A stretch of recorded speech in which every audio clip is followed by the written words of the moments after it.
This is a PokePress special report. Hi, I'm Stephen Reich here at the PokePress PIRN Studios in Madison, Wisconsin. I'm on the phone with Rajat, who is our New York correspondent who recently attended the Pokemon video game championships qualifier near New York City in New Jersey. So Rajat, this is your second year in a row attending the event. It was in the same place as last year. How did you end up, did you go there the same way? Yep, I took the same way there. They have a bus that goes pretty much straight to the center. All right, and there were a couple main differences this year. One of the ones is you can only use the black and white Pokemon. What were the ones you picked out for your team? My team consisted of Excadrill, Hydreigon, Chandelure, and Ferrothorn.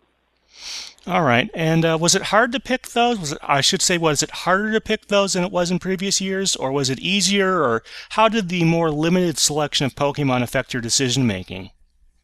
Since most of these Pokemon are kind of new to me since the game just came out this year in the U.S., I had less experience knowing what worked, what didn't work. I mean, there's some information I got from online, but overall, it's kind of a bit of guesswork in trying to see what was actually good and what worked together. And why don't you pick out one or two of them and tell us about the move set? All right. I have my Ferrothorn.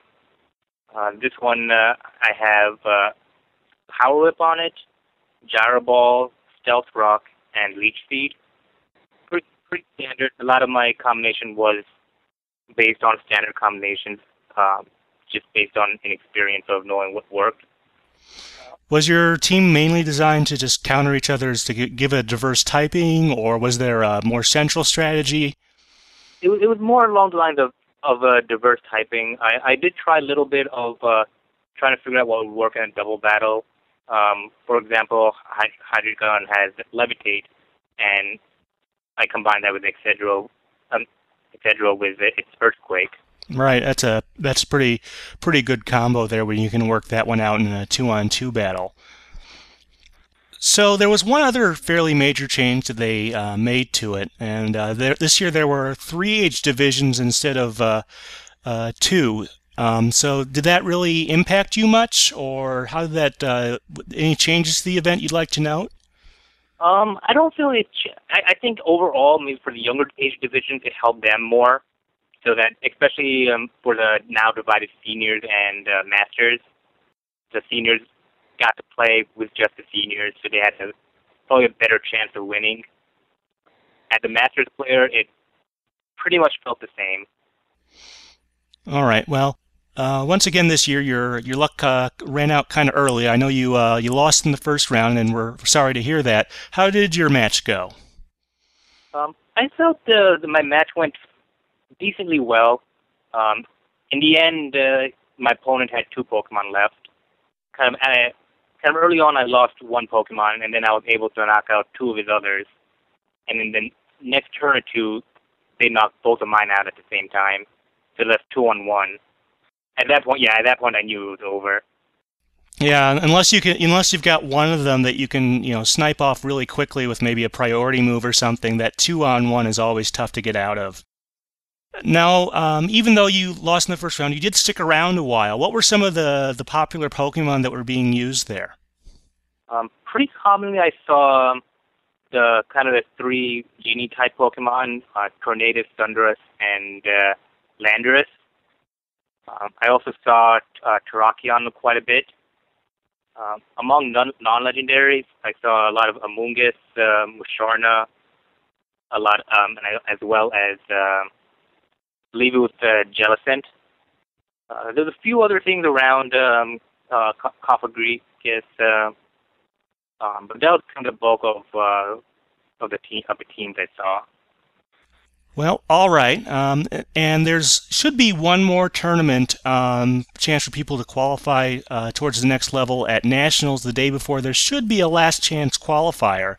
If anyone listening to this is planning on qualifying for that, what advice would you give them? What should they watch out for and consider that maybe they haven't already?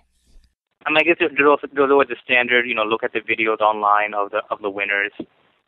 Keep in mind that there's a lot of legendaries around that they can be used.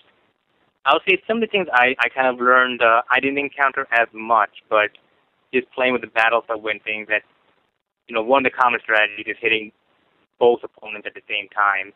And with the new attack wide guard this game, those attacks may not work as well as you hope. So I would say that's one of the things to watch out for. All right. And was there anything else? Did you see anything or hear anything there that you thought was kind of interesting that might have not been directly related to the tournament? I guess I'd like to talk about a little bit about the tournament setup, because I was pretty impressed on how well it's set up, especially down to the game itself. Because the game itself does have a tournament mode that the organizers can use to set up a tournament through the infrared. And through that, the game itself will put itself in tournament mode and lock your battle box and use that for the tournament, entirely the tournament. As opposed to previous times where it was just a normal one-on-one match. This actually kept track of how you did through the tournament. That's really neat. Did you still have to fill out a form listing all your Pokemon then? Nope, it was not necessary. The registration was pretty much handing over your DS with the game in it so they can link it, and then they just put your name on the entry slip. So registration was very streamlined this way. Yeah, that's really cool that they've kind of built in a feature into the game that helps them run tournaments. That really shows that they're really trying to kick this video game championships things to the next level. Well, thank you very much, Rajat. It's been great having you, and if there are any more Pokemon events in the New York area, we hope to hear from you again about them. Okay. This has been Stephen Reich from the PokePress PIRN Studios in Madison, Wisconsin, on the phone with Rajat, our New York correspondent, about his recent participation at one of the Pokemon Video Game Championship qualifiers. This has been a PokePress Special Report.